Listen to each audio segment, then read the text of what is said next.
Habitude, habitude. 90% de notre comportement est fait d'habitude. Depuis le matin où nous nous levons jusqu'au soir où nous nous couchons, il y a des centaines de choses que nous faisons de la même façon tous les jours. Cela va de la douche du matin à la toilette, l'habillement, le petit déjeuner, le dîner, et ainsi de suite jusqu'au coucher. Le bon côté de ces habitudes est qu'elles nous libèrent et permettent à notre corps d'agir automatiquement.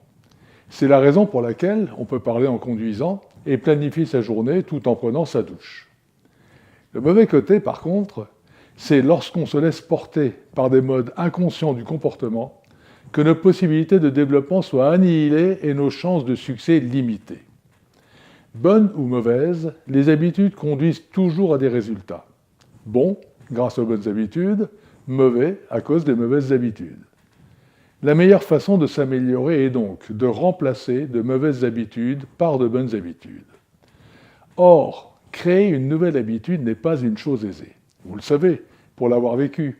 La plupart des bonnes résolutions s'évanouissent en général dans les jours qui suivent. Il faut donc, pour se motiver, procéder avec méthode. Premièrement, ayez vraiment l'envie d'installer une nouvelle habitude.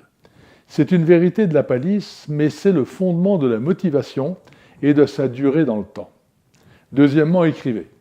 Faites une description exacte de la nouvelle habitude que vous voulez installer et le timing de cette installation.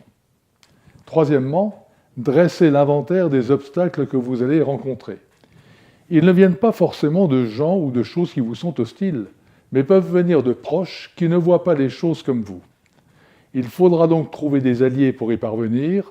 Si vous décidez, par exemple, de faire 1 heure de jogging tôt le matin, 3 fois par semaine, vous associer avec un ami maintiendra votre motivation, car vous ne voudrez pas déchoir à ses yeux. Quatrièmement, insérez votre nouvelle habitude dans la routine de votre quotidien. Après quelque temps, son exercice ne demandera plus d'efforts, car il sera inscrit dans votre paysage psychologique. Développez 4 nouvelles habitudes par an. Si vous le faites, vous en aurez développé 20 au bout de 5 ans. Sans être devenu parfait, il est probable que vous aurez grandement amélioré vos performances personnelles. L'excellence n'est plus très loin. Pour bien commencer, faites une liste.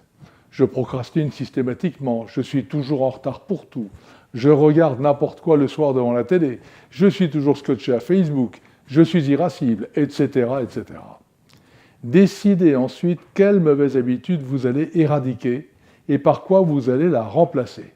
Par exemple, pour vous débarrasser de la procrastination, mettez en place une to-do list journalière et exécutez les tâches inscrites, quoi qu'il vous en coûte.